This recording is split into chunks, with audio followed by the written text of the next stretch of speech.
Bharat, England మధ్య జరిగిన 4వ టీ20 మ్యాచ్లో టీమిండియాకు మరో భారీ షాక్ తగిలింది. బ్రిస్టల్ వేదికగా జరిగిన ఈ మ్యాచ్లో ఇంగ్లాండ్ ఏకంగా 9 వికెట్ల తేడాతో భారత్ను చిత్తు చేసింది. ఈ విజయంతో 5 మ్యాచ్ల టీ20 సిరీస్ను మరో మ్యాచ్ మిగిలి ఉండగానే 3-0తో కైవసం చేసుకుంది. అంతేకాదు, 2 లేదా అంతకంటే ఎక్కువ మ్యాచ్లు ఉన్న ద్వైపాక్షిక టీ20 సిరీస్లో భారత్పై ఇంగ్లాండ్ గెలవడం ఇదే తొలిసారి. టాస్ గెలిచిన భారత్ మొదట బ్యాటింగ్ ఎంచుకుంది.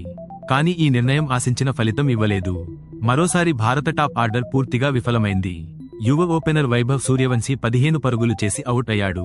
ఇషాన్ కిషన్ కేవలం 4 పరుగులకే పెవిలియన్ చేరగా, అభిషేక్ శర్మ 16 పరుగులు చేసి నిరాశపరిచాడు.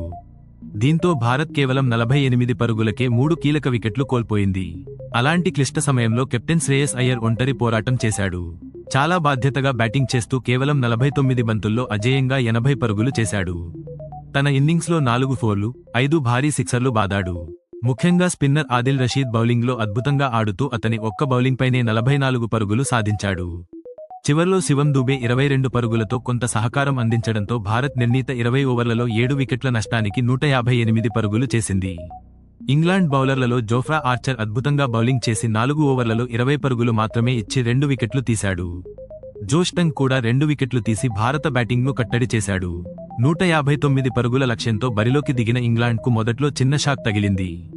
ఓపెనర్ జోస్ బట్లర్ 8 పరుగులకే అర్ష్దీప్ సింగ్ బౌలింగ్లో అవుట్ అయ్యాడు. దీంతో భారత్ మ్యాచ్లోకి తిరిగి వస్తుందేమో అనిపించింది. కానీ అక్కడి నుంచి మ్యాచ్ మొత్తం ఇంగ్లాండ్ చేతుల్లోకి వెళ్లిపోయింది. కెప్టెన్ హ్యారీ బ్రూక్ అద్భుతమైన బ్యాటింగ్తో భారత బౌలర్లపై ఎదురుదాడి చేశాడు. కేవలం 21 బంతుల్లోనే హాఫ్ సెంచరీ పూర్తి చేసిన బ్రూక్ చివరి వరకు అవుట్ కాకుండా 24 బంతుల్లోనే 79 పరుగులు చేశాడు. అతని ఇన్నింగ్స్లో భారీ షాట్లు, వేగవంతమైన పరుగులు అభిమానులను ఆశ్చర్యపరిచాయి.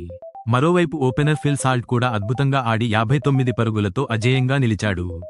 ఈ ఇద్దరూ కలిసి రెండో వికెట్కు అజేయంగా 151 పరుగుల భాగస్వామ్యం నమోదు చేసి భారత బౌలర్లకు ఎలాంటి అవకాశం ఇవ్వలేదు. దీంతో ఇంగ్లాండ్ కేవలం 13.5 ఓవర్లలోనే లక్ష్యాన్ని ఛేదించి 9 వికెట్ల తేడాతో ఘన విజయం సాధించింది. ఇంకా 37 బంతులు మిగిలి ఉండగానే మ్యాచ్ను ముగించింది. ఈ విజయంతో ఇంగ్లాండ్ చరిత్ర సృష్టించింది. భారత్పై 2 లేదా అంతకంటే ఎక్కువ మ్యాచ్లు ఉన్న ద్వైపాక్షిక టీ20 సిరీస్ను తొలిసారి గెలిచింది. మరోవైపు శ్రేయస్ అయ్యర్ కెప్టెన్సీలో భారత్ వరుసగా రెండో టీ20 సిరీస్ను కోల్పోయింది. అంతకుముందు ఐర్లాండ్తో జరిగిన సిరీస్లో కూడా భారత్ ఓడిపోయింది. ఇప్పుడు చివరి టీ20 మ్యాచ్ మాత్రమే మిగిలి ఉంది.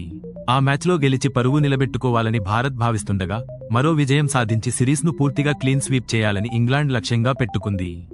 మరి చివరి టీ20లో భారత్ గెలిచి పరువు నిలబెట్టుకుంటుందా, లేక ఇంగ్లాండ్ మరో విజయంతో సిరీస్ను ఘనంగా ముగిస్తుందా? మీ అభిప్రాయాన్ని కామెంట్స్లో తప్పకుండా తెలియజేయండి. ఇలాంటి తాజా క్రికెట్ వార్తలు, మ్యాచ్ విశ్లేషణలు, అప్డేట్స్ కోసం మా ఛానల్ను సబ్స్క్రైబ్ చేయండి. వీడియో నచ్చితే లైక్ చేసి మీ స్నేహితులతో షేర్ చేయండి.